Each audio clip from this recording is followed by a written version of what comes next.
Good morning, beloveds. Today, I expected to be in a pulpit in Palaca, Florida, with the wonderful Unitarian Universalists of Putnam County, delivering a sermon about Lent. But life has changed. For me, and for so many of you, they, like many, many houses of worship, have responsibly and ethically chosen to suspend services to protect their congregation and to protect the greater community. That is what it means to walk a holy path, to think of oneself and one's community, to think of myself and the whole world. And thus I am here, like so many of you, working from home. Yes, this is home. This is my backyard. Because when we say we must be home, it doesn't mean we have to stay inside.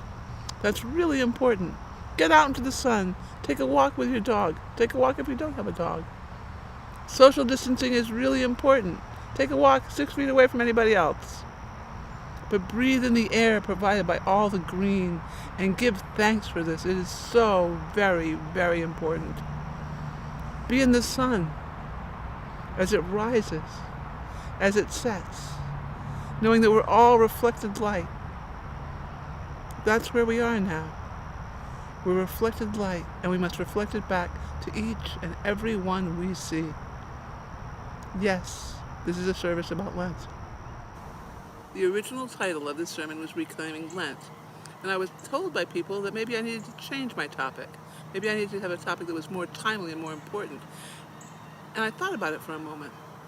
And then I thought, no, maybe that's exactly what we need to. What if Lent is not a season of sin and sacrifice, but a season that's about restoration and renewal?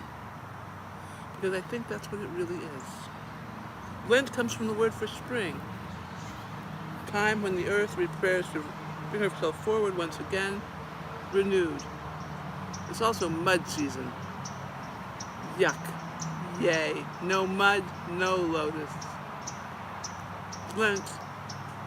Lent also means longer days, and that's exactly what we're experiencing. More and more light creeping slowly and slowly and slowly. Sometimes so slowly we fail to even see it amidst the rain. But it's coming. It is coming. Often it's compared to the 9th month of pregnancy, where you're just waiting and waiting and waiting for everything to finally come together and for Christ to be born again, renewed. But what does it mean to gestate hope now? Does that metaphor even work for us today? I don't know. But in the context of spring, let us look again at what it might mean to give birth to hope. This is a dramatic season. Everybody's talking COVID-19, primary cases, stock markets are reeling, climate change realities are everywhere. Megan O'Rourke in The Atlantic on Thursday wrote, quote, "You've probably read or heard the poet John Donne's famous formulation, 'No man is an island.' You have it on little plaques to put up on walls. It's memes all over your Facebook pages. No man is an island." He wrote this line after almost dying of spotted fever in 1623. Donne was 51, and the dean of St. Paul's Cathedral when he fell gravely ill. His daughter was engaged to be married, and when he got sick, he urged her to wed while he was still in the hospital, so he would know she was taken care of. From his bed, he listened to the church bells toll the news of weddings and deaths from the epidemic that was surrounding him. And it was an epidemic. Physically, Donne felt largely alone. Quote, "Variable and therefore miserable condition of man, this minute I was well and am ill, this minute," he wrote. "If sickness is the greatest misery, so the greatest misery is sickness, is solitude." And yet, the very loneliness of lying in bed was what led him to his most famous insight about the human experience. No man is an island, entirely of himself. Every man is a piece of a continent, a part of the main. Any man's death diminishes me because I am involved in mankind, and therefore never send to know for whom the bell tolls. It tolls for thee. And that is no more truer than it is this very moment. And again, I want to emphasize While we must practice social distancing, we must not practice emotional distancing. We must not practice spiritual distancing. While you've heard it before, we're not some bodies having a spiritual experience.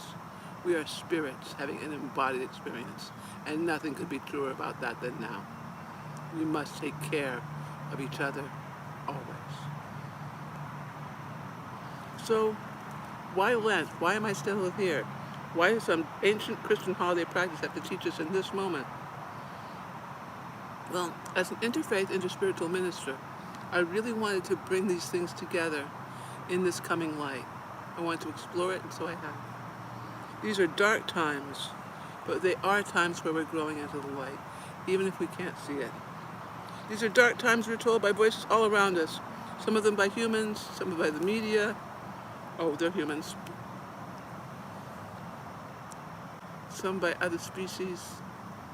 And perhaps I think the earth herself is crying out to us. And many of us are scared. While I was in my reading, I was reading Hafiz, the Muslim poet, one of my absolute favorites. And it's important for me to say the Muslim poet right now. Why? Because so many people are unaware that these beautiful poems that they put in their weddings. I had this experience. Woman wanted this poem in her wedding, and she was like, "He's Muslim?" Like, yes, he was Muslim. This poem spoke to me this week deeply, and so I want to share it with you. Because so many of us are scared. Fear is the cheapest room in the house. Fear is the cheapest room in the house. I would like to see you living in better conditions. For your mother and my mother were friends. Your mother and my mother were friends. I know the innkeeper in this part of the universe. Get some rest tonight. Come to my verse tomorrow. We'll go speak to the friend together. I should not make any promises right now. But I know if you pray, somewhere in the world, something good will happen. God wants to see more love and playfulness in your eyes. For that will be your greatest witness to him, or her, or them. Friend, your soul and my soul once sat together in the beloved's womb, playing footsie. Your heart and my heart are very, very old friends. You see, we've been here before. You were here because your DNA made it through the pandemic in 1918. They called it the Spanish flu, even though it originated here in the USA. But it also made it through the Black Death of the Middle Ages. In East Africa right now, there is a plague of biblical proportions. East Africa is being eaten by locusts, threatening the food supply of millions. And it's not lost on me, although Passover is not until April. We have sent far too many of our firstborns to die in needless wars. The list goes on. It is grim. But everyone listening to this is a survivor. If you're out there and you're watching this, you are a survivor. You've survived countless plagues and horrors for tens of thousands of years. It's important to remember that with every breath, be grateful. Give thanks. It was hard, but we've done hard things before.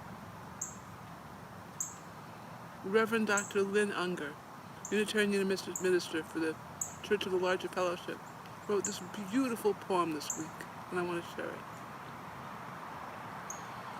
Wash your hands.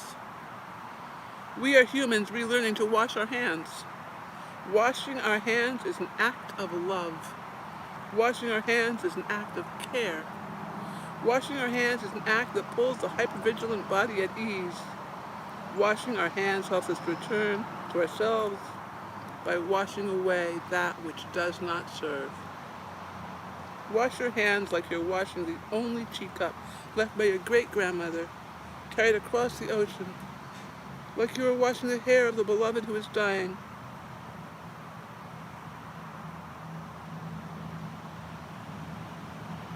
like you're washing the feet of Gracely Boards, Beyonce, Jesus, your auntie, Audre Lorde, Mary Oliver. You get the picture. Like this water poured from a jug at your best friend, just carried 3 miles from the spring they had to climb a mountain to reach. Like water is a precious resource made of time and miracle. Like water is a precious resource made of time and miracle. Wash your hands and cough into your elbow. Rest more, stay home, drink water, have some soup, they say. To which I would add, burn some plants for your ancestors. Burned when there was fear in the air. Boil some aromatic leaves in the pot on your stove until your windows steam up. Open your windows. Eat a piece of garlic every day. Tie clover around your neck. Breathe.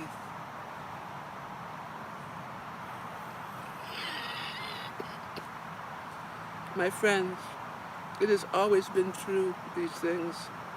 It has always been time. It is always true that we should move with care and attention. Asking, do you want to bump elbows instead? With everyone we meet. It is always true that people are living with one lung, with immune systems that don't work so well, or perhaps work too hard, fighting against themselves. It is already true that people are hoarding the things that most vulnerable need. It is already time that we want to fly on airplanes less and not go to work when we're sick. It is already time that we might want to know who in our neighborhood has cancer, who has a new baby, who is old, with children in another state, who has extra water, who has a root cellar, who's a nurse, who has a garden full of enclimane and nettles. It's already time that temporary non-disabled people think about living with chronic illness and disabled folks. That young people think about old people. It is time to stop using synthetic fragrances, not to smell like bodies, to pretend we're not all dying. It's already time to remember that those scents make us more sick. It's already time not to take it personally when someone doesn't want to hug you. It's already time to slow down and feel how scared we are. We are afraid, and we're living in a time of fires. When fear arises, and it will, let it wash over your whole body instead of staying curled up in your shoulders. If your heart tightens, contract and expand. Science says compassion strengthens the immune system. Science says compassion strengthens the immune system. We already know that. But capitalism gives us amnesia and tricks us into thinking it's the thing that protects us. It's the way we hold the thing, the way we do the thing. Those of us who have forgotten amuletic traditions, those of us who have forgotten amuletic traditions, we turn to hoarding hand sanitizer and masks. We find someone to blame and we think that will help. Want to blame something? Blame capitalism, blame patriarchy, blame white supremacy. It's already time to remember to hang garlic on our doors, to dip our handkerchiefs in thyme tea and rub salt on our feet, to pray the rosary, kiss the mezuzah, cleanse with an egg. In the middle of the night when you wake up with terror in your belly, it's time to think about stardust and geological time, redwoods and dance parties and mushrooms remediating toxic soil. It is time to care for one another, to pray over water, to wash away fear every time we wash our hands. I'm going to read that last bit again. It is time to care for one another, to pray over water, to wash away fear every time we wash away hands. Yes, we must wash away our fears. I used to always say the antidote for fear is curiosity. What in this moment can I learn? What in this moment can I see? What's beautiful in this moment? What is real in this moment? When you get scared, take a breath, get curious.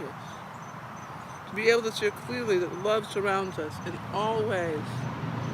The cornerstones of Lent, before they were co-opted by power and control of an institutionalized church, before they became things that were gatekeepers, you would be excommunicated, but if you do these things, then we will let you back in. Lent was simple. It was effective tools to bring us back into relationships with the divine, to help us reconnect with the holy. They are prayer and contemplation, fasting and almsgiving. Prayer and contemplation. Simple, but few of us do it. We get tied up with the word prayer. What does it mean to pray? It's any time you have a voice to that which is greater than you. Whatever that voice might be, that's a prayer. Contemplation is any time you take into your heart and think. I'd like to offer the Lord's Prayer, but perhaps not the one you know. Because every time we hear these prayers, they're all translation, and they've all been translated at a time and a moment. This time and a moment, I think, calls for a translation by Fred Kelp. Close your eyes. There's nobody here but us, and everybody else. Indwelling God, infused through all existence, we honor you by many names. Your realm is the human heart. We accept life for all it can be on earth throughout all creation. May we continue to draw sustenance from this earth, and may we receive forgiveness equal to our own. And may we forgive others. May we evermore move from separation towards union, to live in grace with love in our hearts, forever and ever. Fasting. Much has been said about fasting. Fasting as a child was giving up chocolate. You gave up chocolate for Lent so that you would get the big chocolate Easter bunny in your basket. Yay! Booyah! No. And somehow giving up something as sacrifice was equal to the sacrifice of Jesus in that story? How is that possible? How could anybody ever do that? We do these ideas that keep us distance. Fasting was and is removing something from your life that impedes your connection with the holy. That's all. Maybe you want to fast from hoarding toilet paper or hand sanitizer. Maybe you want to fast from a game that you play on your iPad. Maybe you need to fast from shame and blame. To fast is to remove that which disconnects you from the holy. It is not punitive. It is not meant to be a sacrifice where you put yourself down. It is meant to be a window that you can open yourself up to. And lastly, almsgiving. This one almost always gets forgotten. Almsgiving, what does that mean? It means to give things to those that have less. Like some of your toilet paper, perhaps. Which might look... Often these days we think of it as money. Almsgiving is money. If I have a little money, I'll write a check.